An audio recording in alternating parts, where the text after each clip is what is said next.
Hey, hello everyone who is watching or listening. I'm Christoph and I'm today with Alison Godfrey. And Alison, I'm super happy that we get to talk because as I understand it, you had quite a colorful life and you were involved with some really mind-blowing things. And today we want to talk about something that's called cycles, its history and like what it's all about. And yeah, thank you for talking to me. And maybe you want to say a word or two about yourself and what you're up to. Thank you. Thank you, Christoph. It's so nice to be here with you. Well, I have done another transformation in my career, and I am now an executive coach working with predominantly C-suite executives in making themselves the best leaders they can possibly be. Mhm. So you said you had one more transformation in your life. I have had many, yes.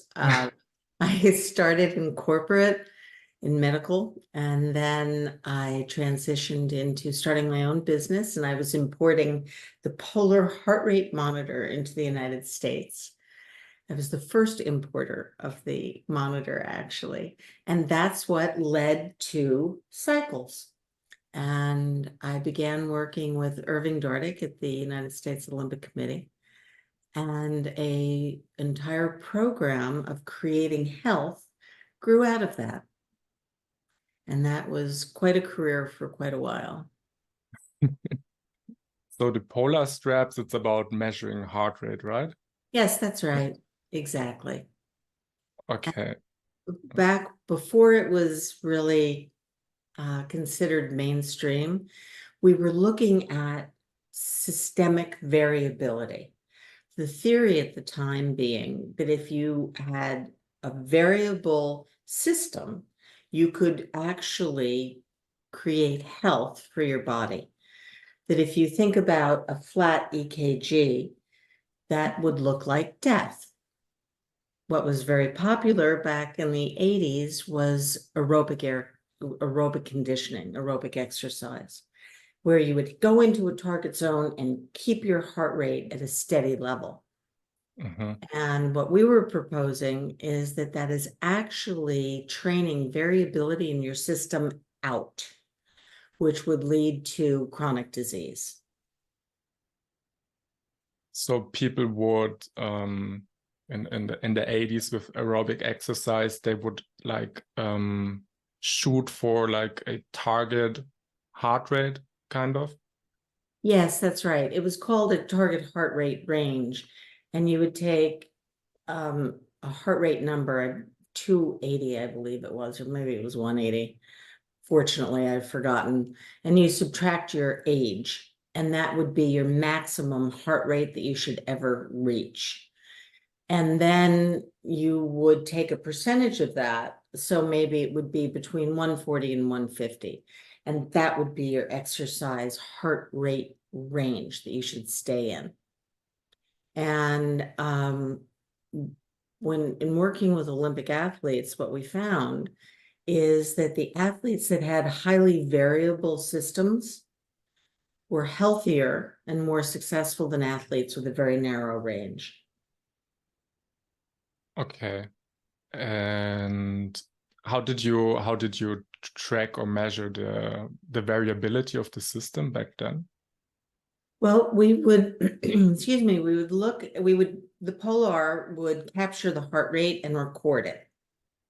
And then we could upload it back in the day to a Commodore 64 computer and actually see the heart rate graph, what the heart rate was doing. So we would do a resting baseline and then a series of what you mentioned, cycles, bringing your heart rate up very gently and then sitting down and recovering.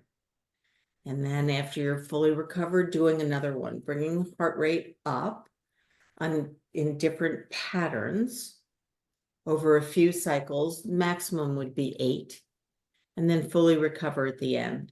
And we would look at the heart rate variability. How variable was your heart rate? How playful in each cycle and over the entire workout? Hmm. And did you, like, was it for you then at one point, because I was talking recently to this other doctor about heart coherence, and he showed this video where he was like showing us an EKG, but he was like commenting on it, like now it's going up and now it's like reaching this, and it almost sounded like a sports commentator. So I was intrigued, like how much you can see in in the image. You can see an enormous amount. Also, data analysis is, of course, is available. And you can look at beat-to-beat measurement, which is how they measure heart rate variability. And we started working with the New Jersey Institute of Technology to do exactly that. So we would send them the heart rate graphs. And because Polar was able to record on a beat-to-beat basis and not on an average only, we were able to measure the time between each beat. And it gives you a very, very accurate reading of how variable the system is. Now, infinitely variable is also not healthy. There's a point at which you can be hyper-reactive, and that is also not healthy. So there is a middle ground of variability that is physiological health. And if you think about a child, a little one, they'll get up and they'll run around and then they'll fall to the ground and they recover. You don't see little kids doing marathons. You don't. It is also, even in the ranges in Africa, the animals that are being hunted will run, yes, but the chase is not on indefinitely. The hunter will stop and lay down, and sometimes it's the herd that stops, and there's a recovery period, and then they go again. Everything is cyclic, and that is what is best for human physiology. It's not that we can't run distances. We can, we all know that. And can some people train for that, given their individual physiology, and be healthy?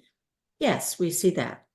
However, for the average individual, you need a lot of physiological variability. Okay, so you're saying basically the cycles training, it's mirroring something that's in our nature? Yes, Christoph, thank you. Exactly. That's exactly right. And so you want the ability to respond to stress. You also need the ability to fully recover from stress. And you were speaking of your meditation practice. That's part of recovery. That's teaching the body how to recover from stress and what that looks like. And with these cycles, we're doing it on board as you are stressed and learning to immediately recover, and stress and respond to it and immediately recover. Okay, so the cycle is like giving this, like, child is getting up, stress. Right. Child is falling down, that's the recovery. Right. Exactly. And actually, the way it came about is one of those odd stories where Irving Dardik had been trained as a sprinter. So at the end of a sprint, traditionally you walk it off, and that was cool down, and then you do your next sprint. Well, I was pregnant and I said, I can't keep walking. I'm done. And I sat down after a cycle and could not believe what I was seeing in my heart rate and what the real recovery was and what happened. And then taking a deep breath and seeing how my heart rate was responding in recovery. And I tried it again and tried it again. And the feeling was almost euphoric in the outpouring of your endocrine system in recovery. And so then, of course, we started experimenting with ourselves and other people on the program to see if they were having the same reaction we were. This was all the way back in 1985. So it was pretty heretical at the time. Because what was the common doctrine? The common doctrine is that if you're exercising, you sit down, you will die of a sudden heart attack. And it is true. If you are doing long distance exercise Mm. and you don't walk it off and you just sit down, there is a chance that you will have a crash of your heart rate and you will die because your recovery physiology is not trained. With cycles, we are training the recovery so you don't get a sudden crash like that. Mm. So what is all part of like recovery physiology? Well, so after you're stressed, some people have like an anxiety reaction, for instance, and their heart rate will stay up and the breathing is rapid for quite a period of time. That means that the body has not figured out how to recover from the stress. If it's emotional, it is particularly difficult. However, when you make the stress physical, it's easier to train the body to recover from the stress. So, for instance, today in coaching, if I'm with somebody who's talking about having a stress reaction, I will suggest to them that they do a couple of exercise cycles. So you pair the high heart rate with doing something active and not allowing your emotions to rule your physiology. If you think about fight or flight, when we got scared, we'd run or fight, but there was some physical reaction to the emotional. The emotional triggered physical. Today, we've disassociated it. So we get ourselves stressed out and crazy, and our heart rates take off, and our breathing goes up, and our blood pressure goes up. And we don't pair that with a physical response. So many different markers in our body like are going up into like stress mode, Right. but we're not going into the real fight or flight mode. Exactly. So it's like there's this disconnect between like emotional or maybe endocrinal hormonal reaction in the body. Yes. But we don't have a way to express it. Yes, exactly. That's exactly right. When you're in a meeting and you get stressed out, you don't typically stand up and run out of the room. You're sitting there and trapped, and your physiology has taken off and given you all the stress hormones you need to either fight or run away. And you're stuck with all of that going on in your body. And what happens is that your body will actually addict to the stress response. So to get its high heart rate, you'll get all upset. You need that for your endocrine system, for your body to react. We are supposed to be making those waves. In our society, sitting at our desks and working, we don't have that ability to walk around through the village and to keep moving and hike up the mountains to find our food or whatever it is to keep moving. So we artificially do it in the gym. So you're saying basically the body wants to make these like waves, like hunting, running, eating, chilling the next week or whatever, going about hunting again. Right. But because we don't have this lifestyle anymore, so we're like, our body is like getting into the I'm ready to hunt and pushes all the hormones, but we're not like then acting on it. Yes, that's exactly right. We're not acting on it. And if you think about living in nature, and we spent more time living in nature than we have living indoors, we would be in rhythm with our environment. Sun comes up, sun goes down, full moon, you might be awake more at night on a clear night, full moon and lots of stars. Mm. We would be in a different kind of rhythm with nature. And you've got animals that are night owls. It's natural rhythm, like for felines, to be awake at night and sleep during the day. And what we've learned about human physiology is as long as you stay on the same circadian rhythm, meaning the same 24-hour cycle, whatever that is, you can still be healthy. So somebody that's working a night shift, even when they're not working on a weekend, should still keep their night shift hours. It's healthier. We must addict to a rhythm. Mm. And that is very, very important. So when shift work keeps changing and people's shifts continue to change, it's very, very unhealthy for them. It's very, very difficult. And now that's not a theory. That is all research done on our circadian rhythm, on our 24-hour cycles. It's the first time I hear this kind of research, that you should stay on the night shift mode. Yes. Yes, your body takes a while to adjust. Anyone that has traveled knows that when you get thrown into a new time zone, your body wants to be on its own time zone.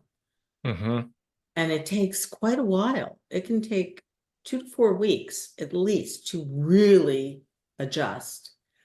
When in the societies where we move our clocks ahead and back, just an hour can throw people off. 1 hour. You can imagine traveling and suddenly you're 12 hours off schedule or 8 hours. It doesn't matter. It really wreaks havoc on your entire system. So if you're working 5 nights, you don't want to throw your body off for the next 2. Your body needs to stay in rhythm. Okay, so how do you have clients or even yourself that like travel a lot? Like, what do you tell them how to soften the blow of the travel time delay? I have different clients that use different methods for themselves. Some clients are disciplined enough that I've got sunlights in lighting my room. It's full spectrum lighting. And I have some clients that will start adjusting their time zone before they leave. And they're very highly disciplined. And so by the time they get to their new destination, they're only at most an hour or 2 off. I am personally not that disciplined. I can't do it. So what I do, for instance, when I go to Europe, and now I'm 6 or 7 hours off schedule, because of the way the flights work, I arrive in the morning. I get myself set up wherever I am in the morning. Early afternoon, I take a maximum of a 3-hour nap. I am exhausted at that point. I get myself up. I have dinner, if I can find it. In Europe, it's a little difficult, between 6 and 7. 7 and 8 at most, if I'm still awake. Into bed and start again the next day. And I can stay on rhythm for about a week before my body starts to rebel and it wants to go back to my home time zone. Okay. So that's kind of like the drawback, like if you're like really in line with your home rhythms. I mean, maybe for women, it's even like menstruating, right? Like some start menstruating with the moon.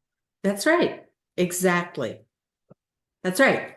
Another example of being in phase with nature.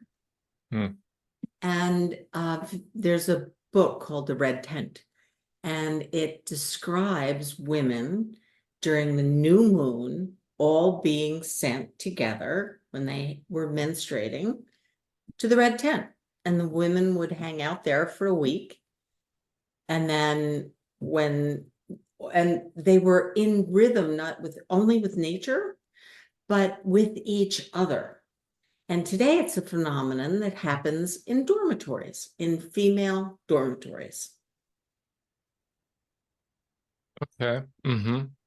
So still nature is still finding its way through our Yes, lifestyle. it is indeed. And as I understood it from the book Making Waves, you were even taking people down to the equator to train with them for a few weeks. Yes, we were. The theory being that if you are reversing unhealthy waves, the place that would be easiest to do that would be as close to the equator as you could get, where you've got 12 hours of daylight and 12 hours of nighttime. And so we would take a small group of people down to live in the Southern Caribbean. And we also went to Mexico. And we wouldn't use any artificial light. So once the sun went down, you were allowed a candle to get back to your room, for instance, that kind of thing. We would rent a home so that we had control of the environment. And we would get up with the sun and go outside and do all of our exercise outside. And then inside, and recovery would look like eating. You would eat after you exercised. So we'd all have a meal together.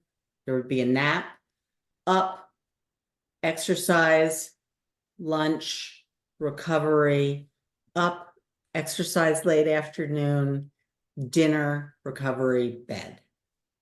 And we kept very tight schedules because we were really trying at that point to heal people, to create health, as opposed to the mainstream program was about individuals that were already healthy and needed better alignment. Because you can feel it when you're off. And people call it work-life balance. And what am I doing to take care of myself? So nipping it in the bud before you get sick. And you mentioned unhealthy waves. So what would be an unhealthy wave? In terms of lifestyle, that would look like go, go, go, go all day long without a break. It would look like having dinner and going back to work. A few hours sleep, 4 or 5, up and go again. You're going to burn out. Your body just can't take it. So basically, like the work is like the wave going up, up, up, up, up. You're going a little bit down for the dinner, but then you're going like up again. Yes, exactly. So You need to recover. And so early dinner and recovery and bed. And screen time, all that research has been done. You don't belong on a computer at night or looking at your phone. You really need to shut it down because all the receptors in your brain are firing. hey, so because they're like, now we want to go down now, basically we want to complete the wave come down of the day. Right. Exactly. It's the larger wave of the day. That's exactly right.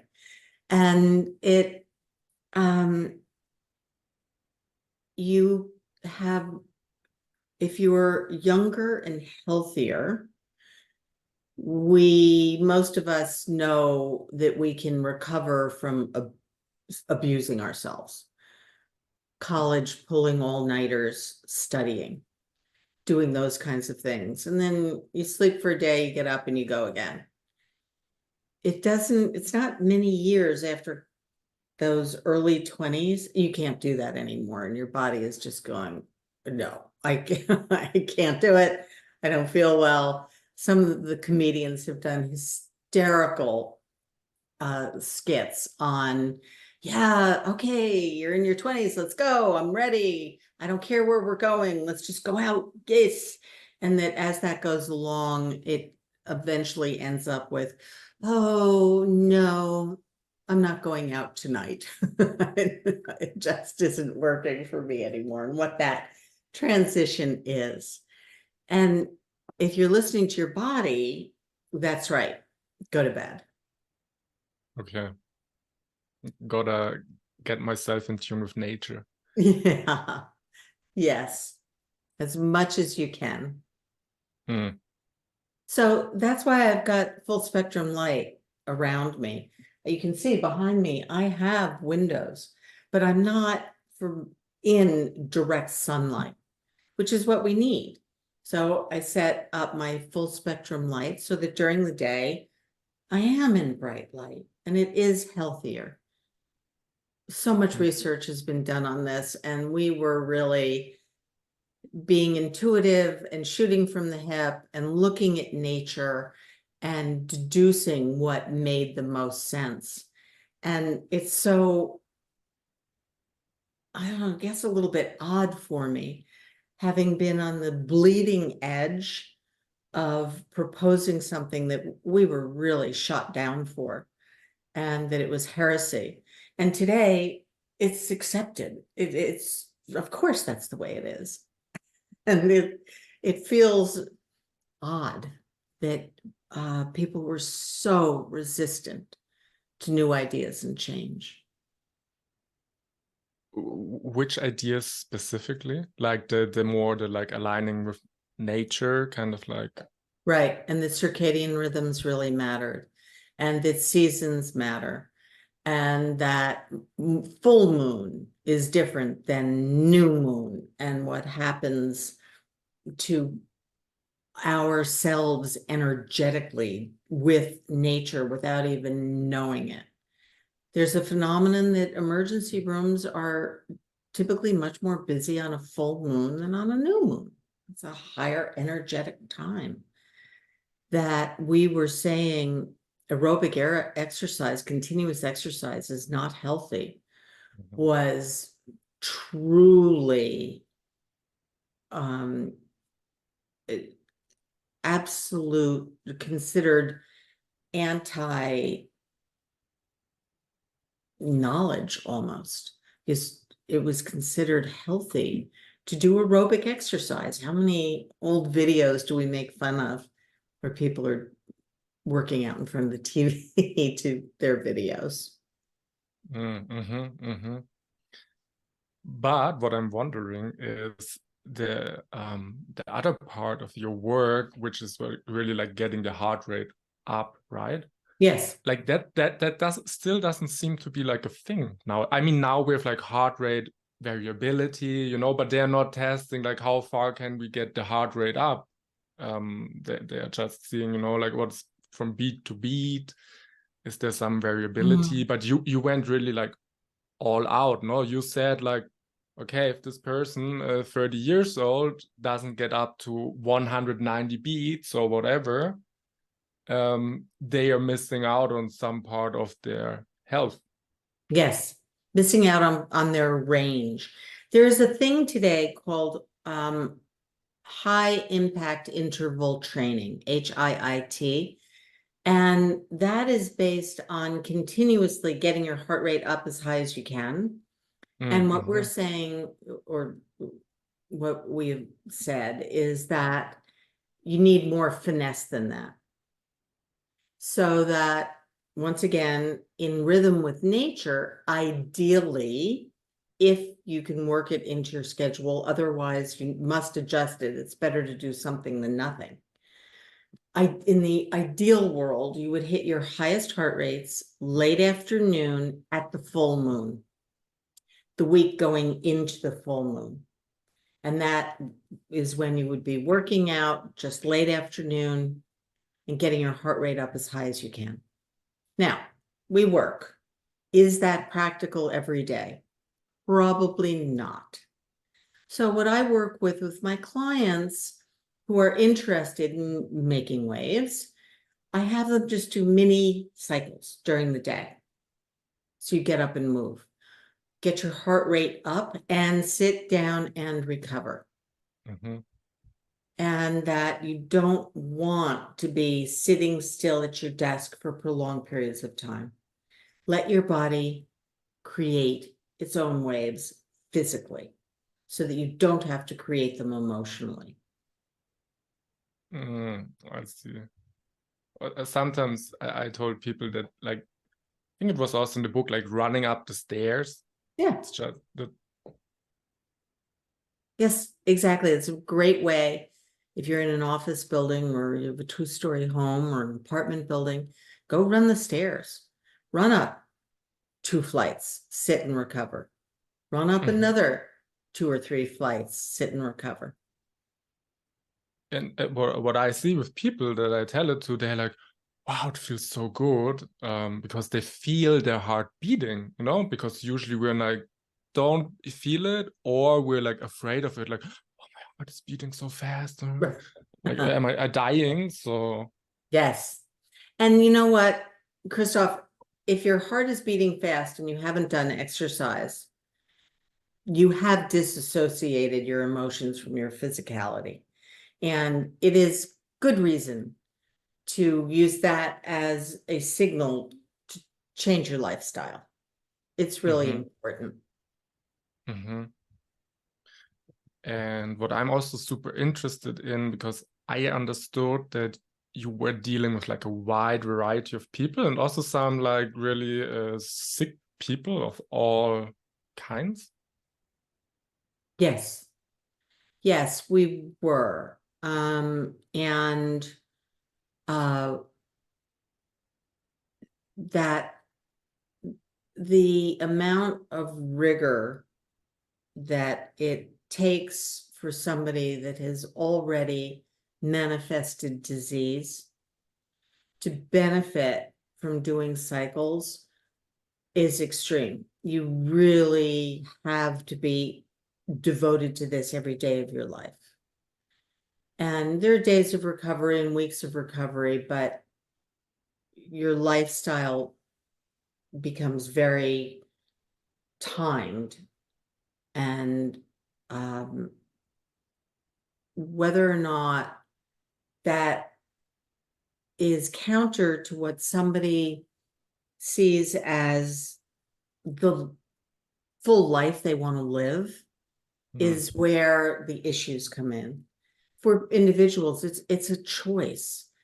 And it changes your routine. It completely changes your routine. And what is the quality of life that you really want? I remember an individual that was ill came on the program, and she was a writer, and she wrote at night, and that she'd stay up all night and write. And that's absolutely a personal choice. And why would we ever want to take her creativity away from her? No, that's not a good trade-off. And you can't stop, that's the other thing, is that it's forever. It's not a pill. You don't cure. It is something you have to do as long as you're alive. But do you know many people who committed for life or who made like serious change in that direction? Yes, many. And the benefits were just, it makes your heart sing when you see somebody really make a difference. We did a research project at the University of Kansas in Kansas City, Missouri and Kansas City. And with individuals with Parkinson's. And they started the program with the typical Parkinson's mask, where you don't get facial expressions anymore, and it's very difficult. And these individuals went on the program, and we recorded them. We had videos before and after. and their facial expressions coming back, and then being able to participate at a much higher level in their lives, playing cards again than they had been. It's so gratifying. It's amazing. But you really have to do the work. You've got to get up and do this every single day. And if you've got an illness, you probably need somebody in the family supporting you and doing the cycles with you and helping you. Mm-hmm. And so also my personal background is in trauma therapy. So what stuck out to me when I was reading the book, that some people, when they would hit, like a certain higher heart rate, like 140 or whatever, they would almost hit like this internal wall, and they say like they don't want to go over it because suddenly like some emotions get triggered. Yes. Oh, that was a very difficult learning process, Christoph, where if the highest heart rates you've ever reached are associated with trauma, past trauma in your life, where it would, of course, during trauma, your body goes crazy, right? The heart rate goes up, hormonal outpouring. That is an unfortunate experience for many people. What we learn during cycles is that if we suddenly hit that high trigger heart rate, inadvertent, not knowing, we never knew that the person had had that kind of trauma and what they experienced. What happens is the trauma feeling comes back. However, what the individual knows is that the person in front of them triggered them. And all the negative emotions are now directed at the person in front of them, which would be one of us. Because you told them you have to do this now. Right. And then they're suddenly feeling this way. Those are real traumatic emotions from the past that are now being experienced in the present. So of course, it's the situation around you that has caused the trauma. And it was a very difficult learning experience for us to realize what was going on.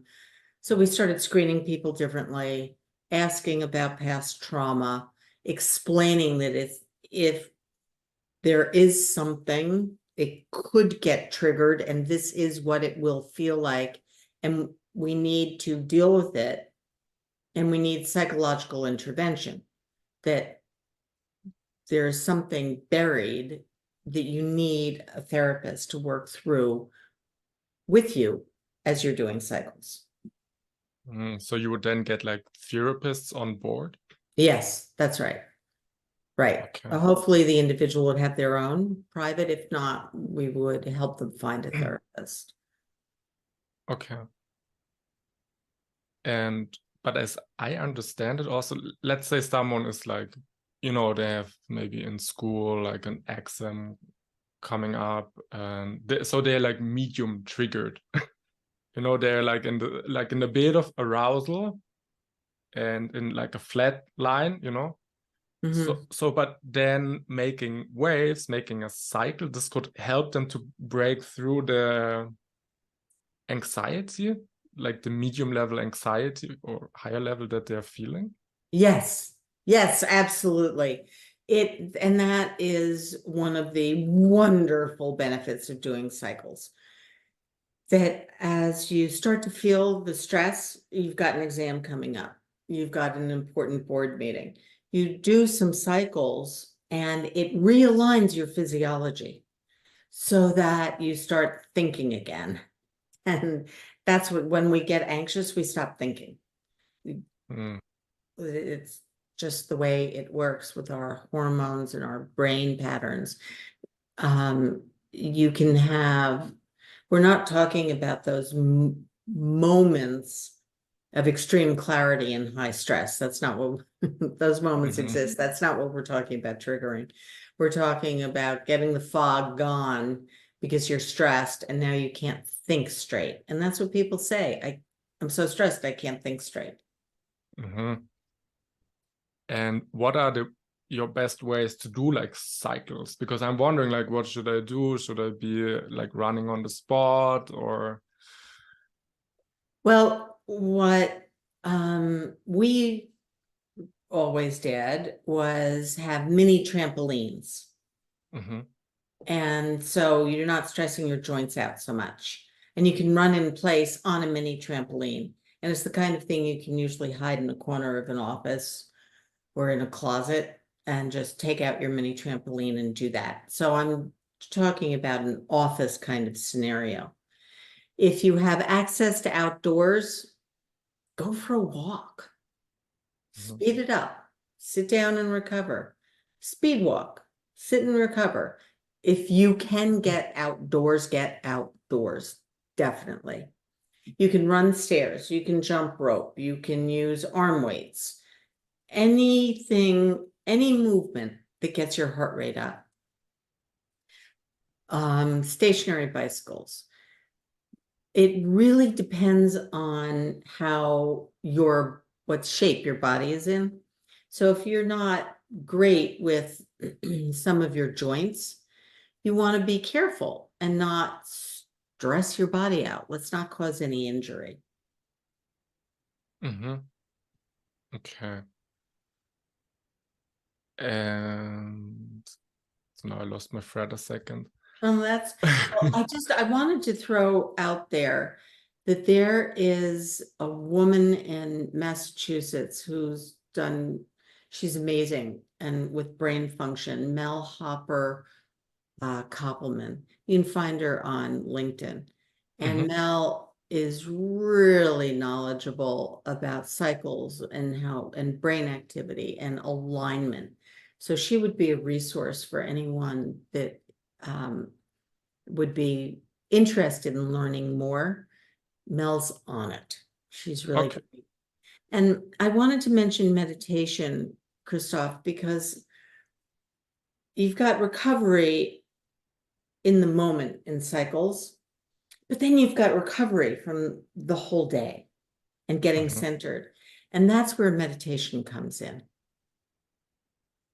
How do you really concentrate on recovery and bring yourself into that grounded place to get up and face your day, or go to sleep at night, or recover in the middle of the day?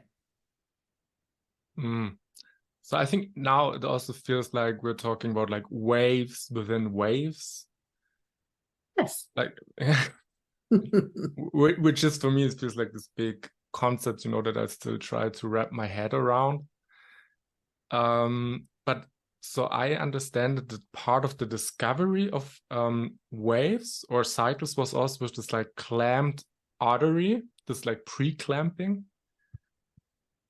Can you talk about that? Yes, that Dr. Dardik was a vascular surgeon. And it was believed, 70s or so, that people were at risk with angina, which was the momentary clamping of your own arteries, where it happens naturally. It turns out that in research with dogs, they were doing heart surgery and they were trying to show that angina will kill you. In fact, what happened was they would clamp the artery of the dog before heart surgery and unclamp it, and clamp it, mimicking angina, and clamp it and unclamp it, and clamp it and unclamp it, and then do the surgery. It turned out that it was protective of the heart, and that the dogs lived longer when they had the clamping and the unclamping. So what happens is your body is practicing protecting itself, because it will survive the clamping. And so it's preconditioned that if there is a stoppage of blood flow, your body says, that's okay, we can make it through this. And you've got longer to live if you're preconditioned with the clamping. To me, it almost feels like a philosophy to approach things in life with. So if you have this like big challenge coming up, you're doing like a little like a warm up, no? And then you do like a little bit more, and like you go the cycle a little bit higher. Is that also like something that you incorporate into your like coaching advice? You know, it's a beautiful analogy. Thank you. And yes, we label it practice. Mm-hmm. So if you're going to do a speech, the first thing you do is start to practice a little bit at a time.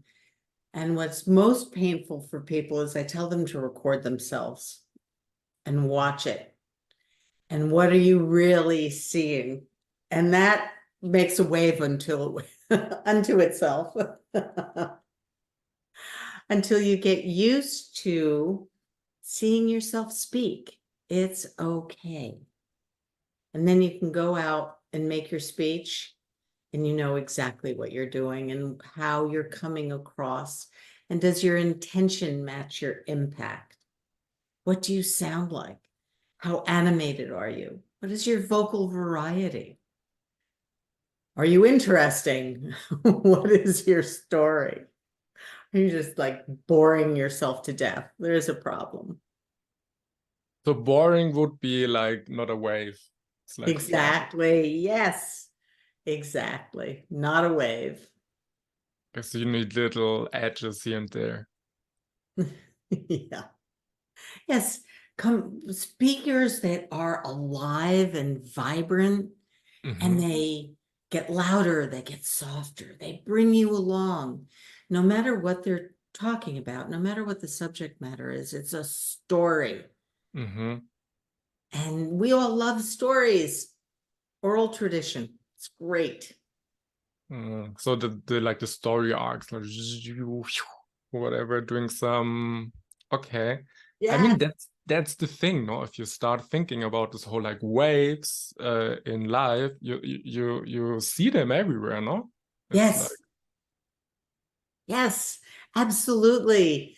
It's so powerful. I was just fortunate enough to be with a friend in Portugal, and she lives on the coast.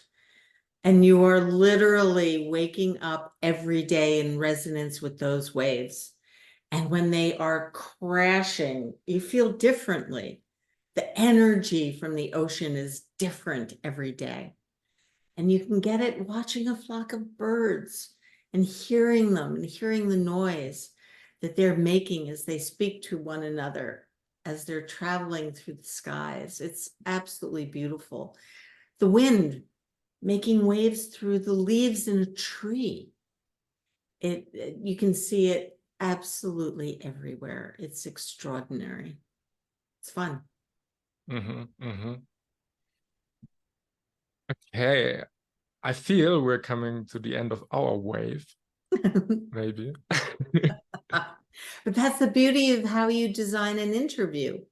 Mm, Lead in, get mm, excited, mm-hmm. let people recover at the end, right? Then you have your close. So we're now preparing people for their relaxation response.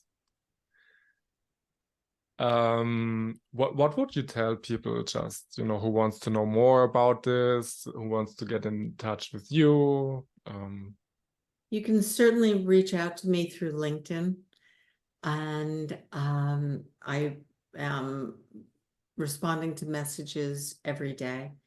That's probably the easiest way to get in touch with me. For more academic information, I would get in touch with Mel and speak with her about the academic side of it. And I would reach out to you because you are living in the wave and working with people actively on the recovery phase. It's very important. Thank you.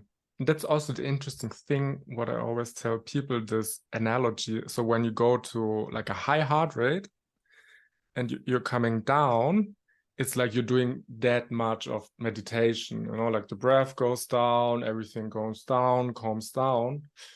As opposed, maybe when we're doing a meditation, so we're coming down from, let's say, 80 heartbeats to 60. But with cycles, it helps us. We're coming down from 180 to 80. So we have like a really big,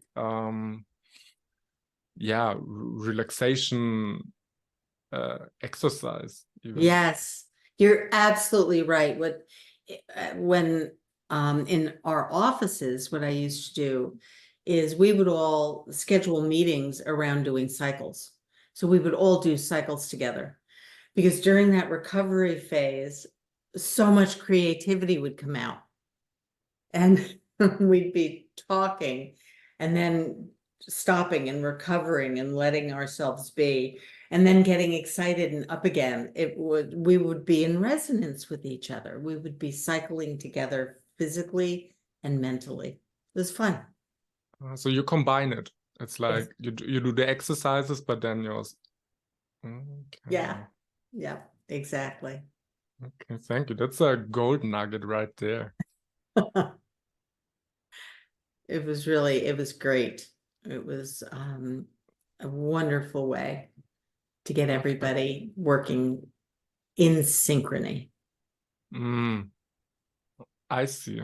So creating like a shared experience of people because they're going through the same motions. Yes, exactly. I see. Okay. Yeah, Alison, so thank you again. It was great having you. And yeah, I hope people enjoy what you shared with us. Thank you so much. I appreciate the opportunity to spend time with you. Thank you. Thank you. Okay. Bye. Bye.